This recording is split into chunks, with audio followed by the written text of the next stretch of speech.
Brick tractor swimming pool. Pahalgam नाम के गांव में एक बार स्विमिंग की प्रतियोगिता हो रही थी।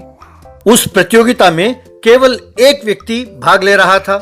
जैसे ही रेफरी ने सीटी बजाया, उस लड़के ने पानी में कूदकर तैरकर कप जीत लिया। वो लड़का ट्रॉफी ले रहा था कि तभी लोगों ने ताली बजाकर उसका अभिनंदन किया। अरे ये क्या, केवल एक लड़का इसमें भाग ले रहा है और वो कप जीत रहा है और लोग ताली बजा रहे हैं। मेरे समझ में कुछ नहीं आया। तब एक औरत ताली बजाते हुए, क्यों भैया, गांव में नए हो क्या? वो कप जीतने वाले लड़के का नाम सोनूवाल है और ये जो पास में खड़ा दांत खुजाते हुए जो ताली बजा रहा है ना, वो उसका बाप है। नाम है केजरीवाल। उसके जैसा पागल तो इस दुनिया में और कोई नहीं होगा, इसलिए सब उसे क्रेजी वाल बुलाते हैं। वो बहुत बड़ा करोड़पति है। उनके घर में एक बहुत बड़ा स्विमिंग पूल है। वहाँ पर अपने बेटे को तैरना सिखाता रहता है। अरे इस गांव में तो पीने के लिए भी पानी नहीं है, बच्चे तैरना कहाँ से सीखेंगे? ये तो इतना पागल है कि उसे पता है कि कोई प्रतियोगिता में भाग ले नहीं सकता, फिर भी प्रतियोगिता का आयोजन करता रहता है और अपने बेटे को जिताता है और उसे इनाम देता है। हाँ, क्रेजी फेलो। केजरीवाल का बेटा सोनूवाल स्कूल में बाकी बच्चों को चिढ़ाता रहता था कि उनको तैरना नहीं आता। ये देखकर एक बार पाचू नाम के लड़के को बहुत गुस्सा आया। एक बार पाचू को जंगल के पानी में तैरते हुए उसके दादाजी परमेश्वर देखता रहा। अरे ये क्या पागलपन है बेटा, हर रोज तुम मुझे यहाँ जंगल तक ले आते हो और तुम यहाँ तैरते रहते हो। अरे इतनी दूर रोज चलते चलते मेरे तो पैर बहुत दर्द कर रहे हैं बेटा।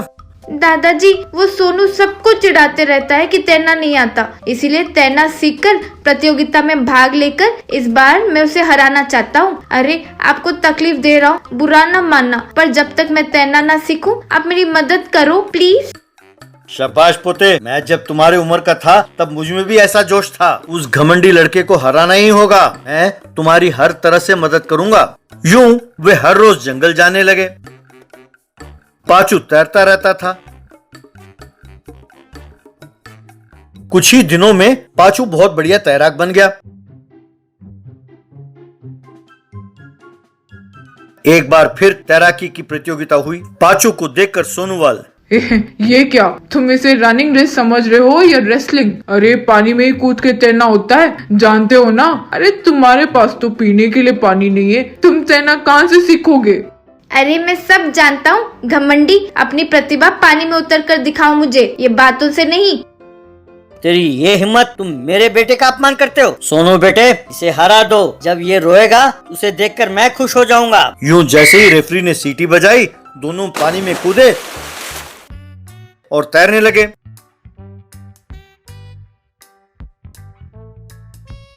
उस मुकाबले में पाचू जीत गया।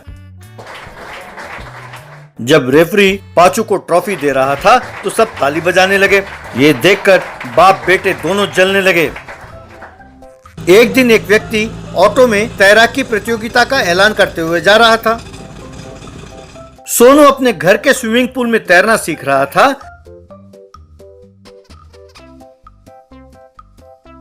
तो पाचू जंगल में तैरने का अभ्यास कर रहा था। एक बार परमेश्वर और पाचू साइकिल पर जा रहे थे कि एक ट्रक ने आकर टक्कर मारा। पाचू और परमेश दोनों पत्थरों के बीच में जा गिरे। अस्पताल में डॉक्टर, परमेश्वर, आपको मामूली चोटें लगी हैं, पर पाचू के टांग टूट गई है। मैंने उसे पट्टी बांध दिया है। 1 महीने तक उसे आराम करना होगा, वरना हड्डियों का जुड़ना मुश्किल है। अगले दिन केजरीवाल और सोनूवाल पाचू के घर आए। अरे यार, सुना है तुम्हारी टांग टूट गई? मैं देखने चला आया। तो तुम इस बार प्रतियोगिता में भाग नहीं ले पाओगे ना यार? यानी फिर से मुझे ही जीतना होगा ना? अरे ऐसे क्या देख रहे हो, अब तक नहीं समझे? अरे वो एक्सीडेंट हम ही ने कराया था, मामला यहीं खत्म कर दो तो ठीक रहेगा, वरना अगली बार तुम्हारी जान जा सकती है। चलो बेटे। कहकर दोनों वहां से चले गए। ये क्या बेटे, मैं नहीं जानता था कि ये इतने कमीने हैं। क्या करें, सब अपनी किस्मत है। दादाजी, यूं किस्मत को दोष देते हुए हाथ बांधकर बैठने से काम नहीं चलेगा। उनके साथ मुकाबला रोकना नहीं चाहिए, किसी और को तैयार कर कर मुकाबले को जारी रखना होगा। तुम स्त्री हुआ करते थे ना, मैं जैसा कहता हूँ वैसा करो। कहकर क्या करना है वो समझाया। इस तरह परमेश्वर ने एक ब्रिक ट्रैक्टर स्विमिंग पूल तैयार किया।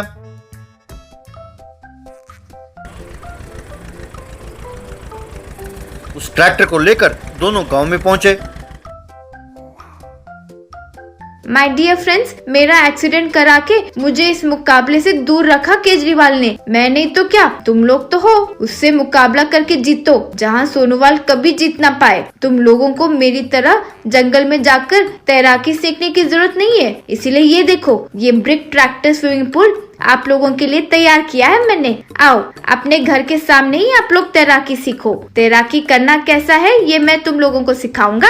यूं बच्चे उस ब्रिक ट्रैक्टर स्विमिंग पूल में तैरने लगे।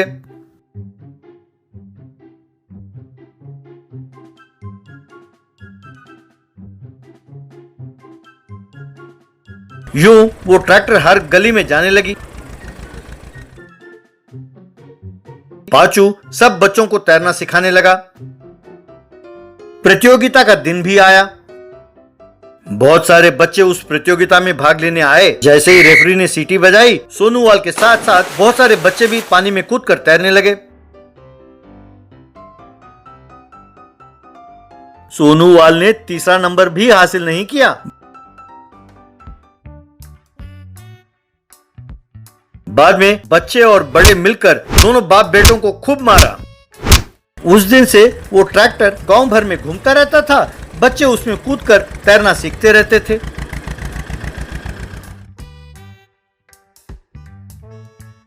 Diamond thief robbery. गुड़गांव नाम के गांव में गुंजन सक्सेना नाम का एक किसान रहता था। वो अपने खेत में हल चला रहा था कि अचानक उसका हल एक पत्थर जैसे वस्तु से टकराया। उसे गौर से देखा तो वो चमक रहा था। उसे शहर ले जाकर उसका टेस्ट कराया तो पता चला कि वो हीरा है। तब गुंजन अपनी पत्नी प्रीति से, प्रीति क्या तुम जानते हो कि सवेरे खेत पर हल चला रहा था कि हल से कुछ टकराया, देखा तो वो हीरा था। मैंने उसे शहर में जांच कराया, उन्होंने उसे हीरा कंफर्म कर दिया है। पर एक प्रॉब्लम है, अगर ये खबर फैल गई तो सरकार उसे हमसे छीन लेगा। जब हम किसी को बताएंगे नहीं तो उन्हें पता कैसे चलेगा? हाँ, ये तो सच है। हम किसी को बताएंगे नहीं तो किसी को पता नहीं चलेगा, तो फिर डरने की जरूरत नहीं है, कहकर उस दिन आराम से सोए। सवेरे उनके घर कुछ अधिकारी आए।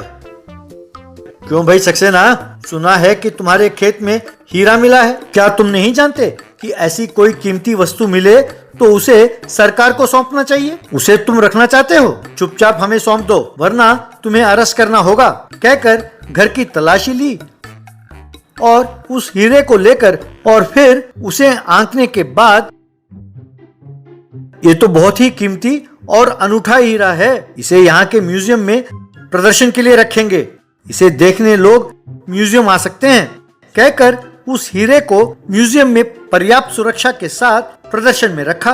क्योंकि वो हीरा उसी गांव में मिला था तो लोग म्यूजियम के बाहर लाइन लगाने लगे। अरे बेचारा सक्सेना कितना बदकिस्मत है, वो बहुत मुसीबत में है। उसकी 5 बेटियां हैं, उनकी पढ़ाई, शादी, ऐसे बहुत सारी जिम्मेदारियां हैं। अगर ये हीरा बेचता तो उसकी सारी मुश्किलें दूर हो जाती और वो इस गांव में सबसे धनवान होता। पर देखो, उसका भाग्य खुलने से पहले ही बंद हो गई। यूं बात कर रहे थे, सक्सेना ने फैसला किया कि सरकार से उस हीरे को किसी भी तरह वापस लेना होगा। उसने ये सोचकर कि इस काम के लिए उसका भाई मुन्ना ही सही है, उसे बुलवाया। मुन्ना बचपन से ही चोरी करने में माहिर था, इसलिए सबने उसे घर से बाहर निकाल दिया था। अब उसकी जरूरत पड़ी तो उसे बुलाया। वो घर नकाब पहनकर आया। सक्सेना उससे, मुन्ना तुमने सुना ही होगा कि वो कीमती हीरा अपने खेत में ही मिला, पर सरकार उसे ले गई। अब तुम ही किसी तरह उसे मुझे वापस दिला सकते हो, उसके लिए जो करना हो करो। अरे मेरे भोले भैया, तुम इतने मुश्किल से बड़े परिवार को चला रहे हो, ये सोचकर तुम्हारी मदद करना चाहता था, पर सीधा देता तो तुम पैसे लेते नहीं, पैसा है कहकर मना कर देते। इसीलिए उस हीरे को मैंने ही तुम्हारे खेत में छिपाया था, पर अब सरकार उसे ले गई। कोई बात नहीं, तुम चिंता ना करो, उसे किसी तरह वहाँ से मैं उठा लूंगा। इस बार उस हीरे को बाजार में बेचकर तुम्हें सिर्फ पैसे लाकर दूंगा। अरे मुन्ना, जो मेहनत तुमने मेरे लिए किया सब बेकार चला गया, पर दोबारा म्यूजियम से चोरी करोगे तो मुश्किल हो जाएगा। सोच लो, वहाँ सुरक्षा का पूरा प्रबंध है। भाई डोंट वरी, वहाँ का हीरा वहीं रहेगा, पर नहीं रहेगा। ये मुझ पर छोड़ दो। इस मुन्ना के बारे में तुम ही नहीं, ये दुनिया भी नहीं जानती। यूं कहकर उस रात को म्यूजियम में चोरी के लिए प्रवेश किया। छत से रस्सी बांधकर धीरे से नीचे उतरा। हीरा एक टेबल पर एक कांच के बॉक्स में रखा था। ऐसा प्रबंध किया गया था कि उसके छूते ही बिजली की शॉक लग जाती। तुरंत अपने भाई को फोन करके, भाई तुम्हारी जरूरत पड़ गई है, यहाँ हीरा मेरे सामने है पर उसके चारों ओर बिजली का जाल बिछाया है, पर यदि तुमने यहाँ का बिजली को बंद कर दिया तो मैं हीरे को गायब कर सकता हूँ। पर बिजली को कैसे बंद करते हैं ये तो मैं जानता ही नहीं। अरे अब तुम्हारे हाथ में क्या है, तौलिया है ना, उसे पानी में भिगोकर उन दोनों वायरों पर फेंक दो, बस बिजली बंद हो जाएगा। सक्सेना ने वैसे ही किया तो ट्रांसफार्मर फटा और बिजली बंद हो गई। बस इतनी सी देर में मुन्ना ने उस हीरे को गायब किया और टेंशन से नाखून चबा रहे सक्सेना के सामने जाकर खड़ा हो गया। सक्सेना दंग रह गया। भाई तुम आ गए, हीरा गायब कर लिया ना, कोई परेशानी तो नहीं हुई? कोई चिंता की बात नहीं है भाई, तुम आराम से घर चले जाओ, इसे बेचकर मैं पैसे घर भेज देता हूँ। कम से कम इस बार इस राज को राजी रखो, कहकर उस हीरे को बेचकर उन पैसों को सक्सेना को जाकर भिजवाया। उन पैसों से सक्सेना ने अपनी जिम्मेदारी धीरे धीरे से निभाते हुए एक बड़ा घर लेकर 5 बेटियों की शादी करके आराम से रहने लगा।